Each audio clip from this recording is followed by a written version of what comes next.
Hello and welcome to another episode of Creating Powerful Impact. I'm your host, Shay Wheat, founder of Grace and Ease Productions, and I'm excited to have our guest on today. Main reason is he's got a really freaking cool nickname, so to speak.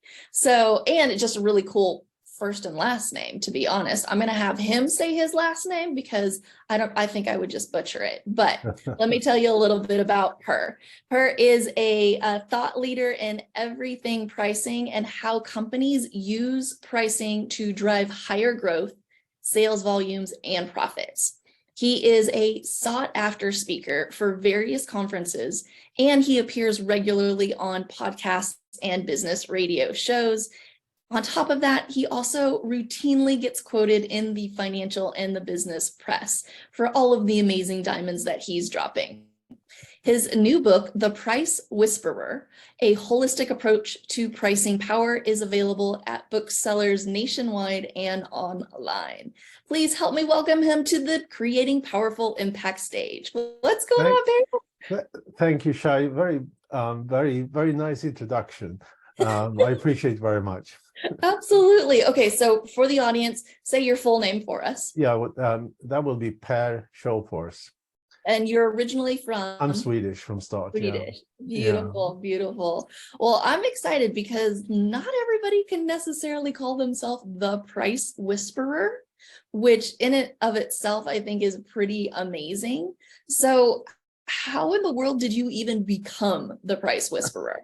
Well, the nickname I got actually from I was part of a networking group here in Los Angeles, and we were a few hundred people that met every Saturday, and instead of somebody came up with the idea of calling me the Price Whisperer as opposed to the pricing guy. So okay. and that stuck, you know.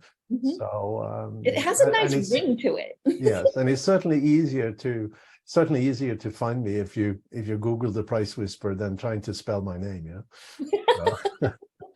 I love it. And it just kind of stuck.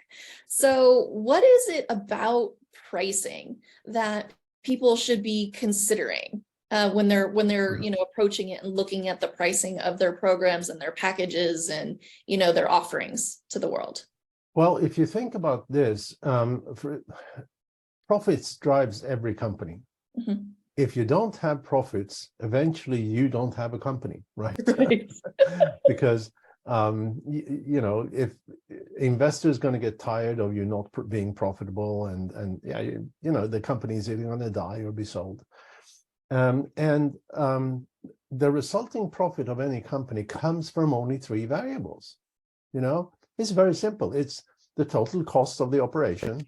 Mm-hmm. It is the total sales volume of whatever you sell, and it's the price of whatever you sell. Mm-hmm. And if you look at for the average company, I do something I call the 1% challenge. And imagine that you change one of these three variables, just a single %, right? Mm-hmm. What happens here on profitability for the average company, and of course, no company is average, right? But if you think about it for an average company, if you can increase your sales volume for the average company, profitability goes up with 3.5%. If you can decrease your cost with 1%, profitability goes up with 5.5%. But if you can increase your price with 1% or reduce your discount with 1%, profitability goes up 11.3%, right? Really? So it has the highest leverage. Now, two things to take away from this. First off, companies are spending enormous amount of resource and money and effort on increasing sales volume and decreasing cost. Mm-hmm. And pricing is often an afterthought, mm-hmm. right? And it has the highest leverage, right? Now, the other thing to think about is, I said I call this the 1% challenge. Yeah. And I'm asking the audience here, have you ever failed to change something 1%? Ever? No. No, usually it's a lot more. That's right. 1% is nothing. And if you're like an average company, you change your pricing with 5%, right? Mhm. And suddenly your profit goes up with about 50%. Wow. Yeah. Now, why is it that people want to go the other way and like decrease expenses or increase volume versus wanting to change the pricing? Is there like an emotional response to it? Is there like, oh, am I pricing myself out of the market? What's coming up for people? I speak to a lot of CEOs, and the typical feedback I'm getting is that is that if we increase our prices with just 1%, we're going to lose 80% of our business. No, Yeah. you're not. Right. So, and another very typical feedback I'm getting is that we haven't dared to change our prices now for 7 years. And 7 years. Wow. and now we have to, otherwise we're not profitable anymore, right? Right. Well, because I mean, cost of living alone and everything else is increasing. Yeah, exactly. So it would logically make sense to go with it. And if you think about it, you know, you spend 3 or 4 years in business school and you learn a lot about process, you learn a lot about marketing, you learn a lot about all different things, you know. Price, and pricing is an afternoon, right? Yeah, no, it's not. You're right. Nobody talks about the pricing. And it seems like a simple thing. We're like, okay, just increase your prices. But is there like a science to increasing the prices and adjusting it? It's prices are optimized. And optimization here, you can optimize prices for maximum sales volume, or you can optimize prices for maximum revenue or for maximum profitability. Those are different price points. And it is possible to research, and we do willingness to pay research, and actually find out these points with great accuracy. And then setting the prices right, it takes 30 seconds, right? You pick one of these, you know, sometimes you want maximum sales because you want to leverage the network effect. Sometimes you want maximum profitability because that gives you more resource for market development, right? Even you maximize your profits, you can hire better people because they're going to be more expensive. Right. Yeah. And so you have those 2 points, and then of course you may want to find some points that's sort of in the middle, you know, that have a high sales volume but also high revenues, right? But maybe a little less profits. So it's all about data and all about understanding the way that customers to a company make their buying decisions. That makes sense. That makes a lot of sense. And most companies do this mistake in that they speak to customers only. They don't speak to their market.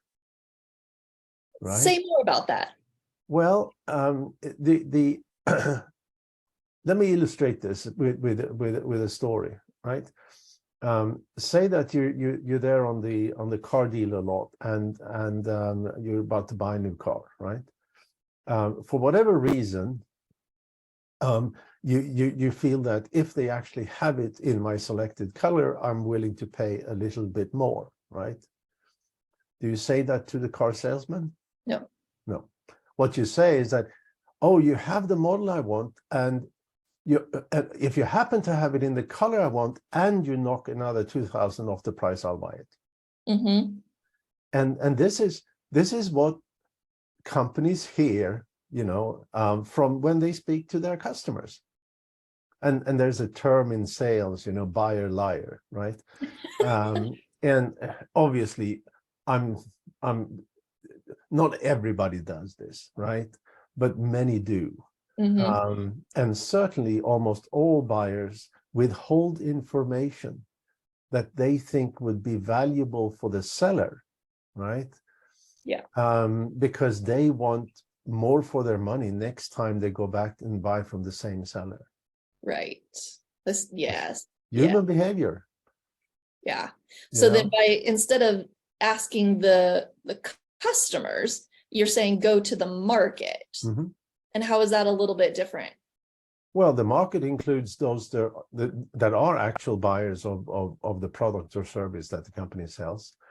It includes it includes those that knows about the company but haven't bought, right? Mm-hmm. And it include people who never heard of the company but could be company customers if they knew it, and if the company had a value proposition that that worked for those strangers, and Mm-hmm. and the price that that these strangers would accept. Got it. Okay. Yeah. I think I'm tracking with you now. Mm-hmm. However, I would love to hear a couple of other stories from you. If we could just switch gears slightly. So here we run and produce events. We like to see behind the scenes, like what's behind the curtain. Yeah. And I have a little bit of knowledge that you've taken companies go from 0 to 15, 20, 30, beyond $1 million in like 2 or 3 years. Yes. Would you share with us, like, when you come into a company, or when you used to do that, like, what do you do? What do you look at? How are you helping them grow so fast in a couple of years to millions of dollars? Well, it is. It's always been the same methodology, to be honest, and it has always been focused on understanding the true value proposition of your company, which is really difficult, right? It is very difficult to understand why somebody buys, and there is a whole academic field called behavioral economics that talks about this, right?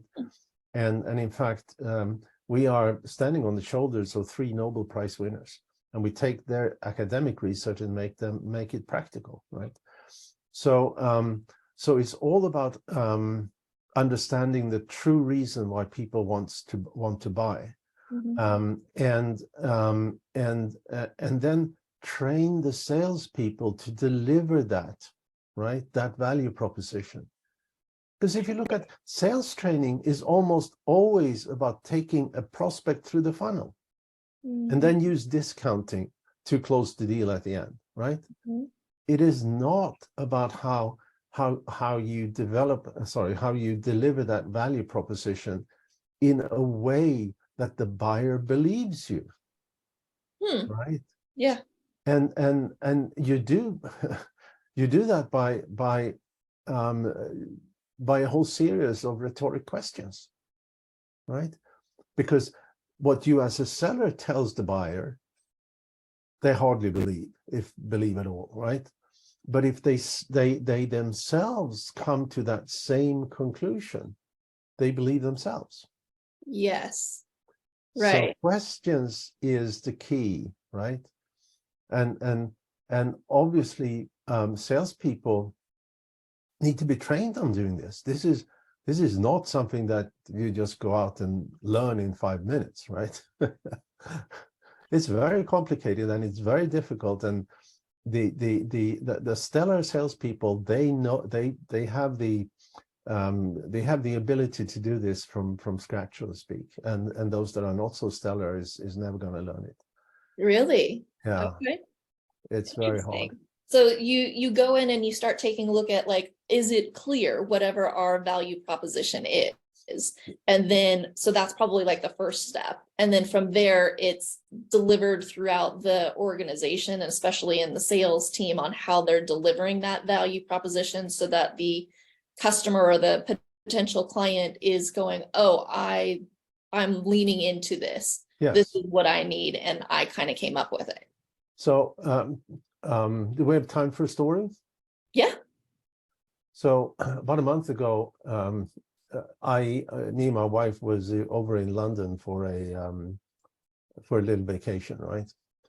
And as we checked into our hotel, the receptionist said, "And do you want breakfast? It's only going to be £17 a day, right?"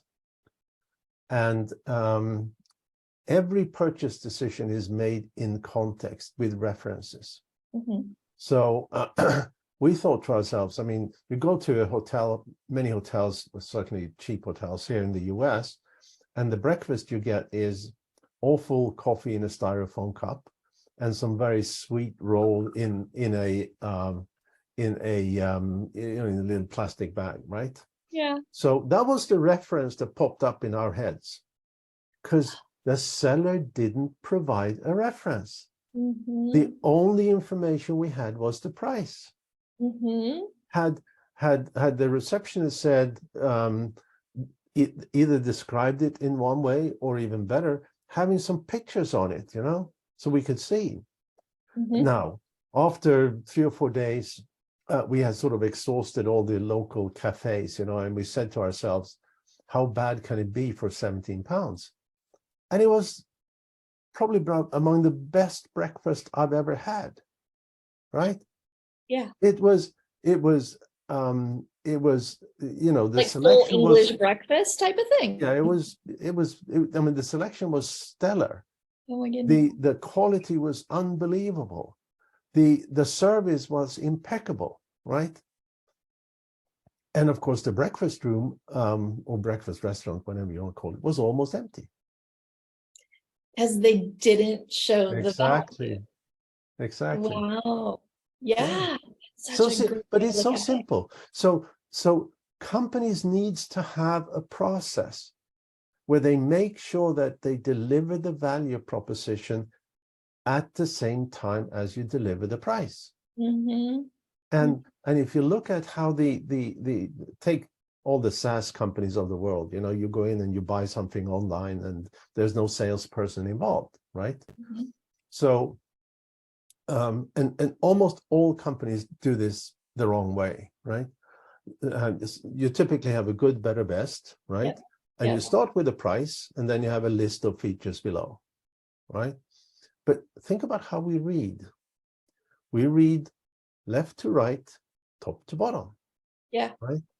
So that means that the way this should be done is that you should first have the list of features and functions, and then you should have the price. So you actually know what you're buying.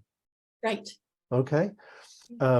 Secondly, you should always start with the most expensive price, not the cheapest one, because that means that that sets a reference. So in your mind sets a reference so that the lower prices further to the right becomes more affordable. Mm-hmm. Gosh, And, that right there is just gold for everybody. yeah, I mean, even if you're just looking at your sales pages, if you're creating an event, right? Like, and it's for a ticket or it's an upsell or what have you, that right there is beautiful. Thank you. we did this is a few years ago. We just rearranged the website of a company that does they have a trade show here. I'm in Los Angeles, so this is down in Anaheim. And in 1 week, they got another 100K. Just by switching around the website. Mm-hmm. Oh, that's brilliant. Yeah. I love it. Oh my Yeah. gosh. Okay. Well, okay. I think a couple more questions for you. I mentioned when we first started that you published a book. Yes. Could you tell us a little bit about that? Yeah, it's here. It's called The Price Whisper. The subtitle is actually more important than the title, and the subtitle is A Holistic Approach to Pricing Power. Mm. And pricing power is a term that Warren Buffett coined in an interview with the Feds about 10, 12 years ago, when he said that the main criterion for buying a company or investing in a company is if they have pricing power. And then he continued to say, and pricing power means the ability to increase prices without losing sales volume. Say that again. The ability to increase prices without losing sales volume. That's pricing power. Thanks. And the book is all about that you need to realize that everything you do in the company affects how you can price, right? How you market, how well your product or service fits the needs of the market, the sales channels and methodologies you use. And if you have salespeople and they start showing up late for sales meetings, that's not going to work, right? Yeah. So everything you do in your company, and can I give you another example? Sure. A couple of years ago, I decided I should, again, it's personal here. I decided I should buy one of these blood pressure monitors, right? So I went on Amazon and I saw one that looked okay, and for reasons I don't remember, but I continued to scroll a couple of pages, right? And suddenly I saw the exact same product, same pictures, different brand, right? But it was obviously the same product. Now, one was like, I don't know, 16, 18 bucks. The other was 25. What is the difference then? Well, the cheap ones had a description that obviously was generated by Google Translate or whatever from Chinese, Yeah. So it wasn't perfect, say that. The second one though had a very well crafted description and marketing message and value statement and so forth, right? And clearly many people will buy the cheaper one of those two, right, if they have the option. Right. But the second company are making all the money. Right. Well, they're $4 more. Well, more actually. There's like $6 or $8 more. Okay. And so I think it was 16 versus 25. Okay. So there's a choice there. And maybe, in fact, it is the same seller who has the same product with two different brands. Yeah. So I guess the ones that, if they're like, oh, well, this is only, this much more, but the value proposition is something that I trust. Yes, correct. More. But that's what the brand is. A brand is a promise of consistency, right? And value.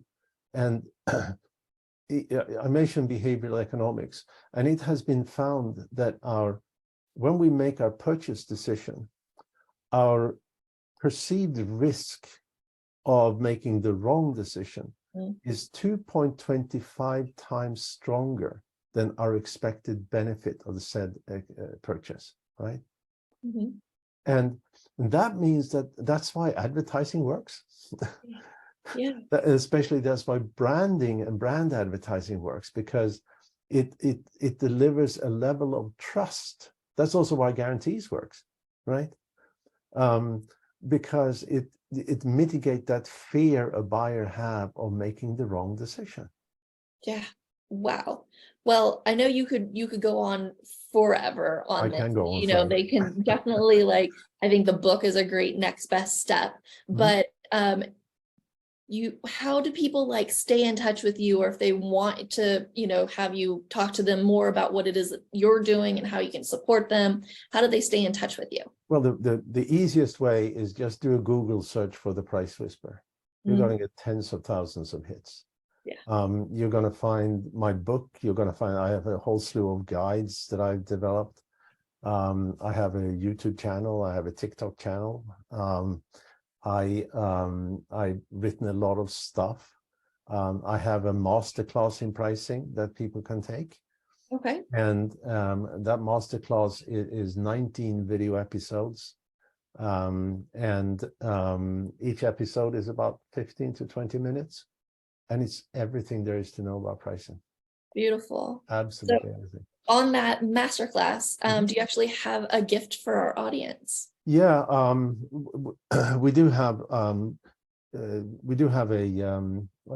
have a discount code that we can distribute when you distribute the recording of this interview. So give you 20% discount on it's only $95, but you still get a discount on it if you'd like to watch it.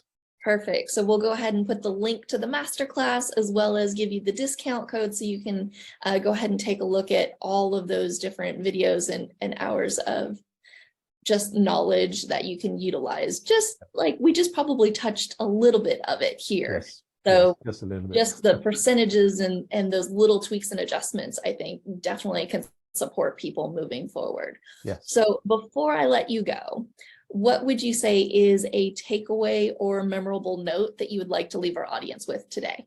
Oh, I think that's very simple. It is go and increase your prices, right? If it doesn't work, you can put them back again where they were, right? Yeah. If it does work, you make more money.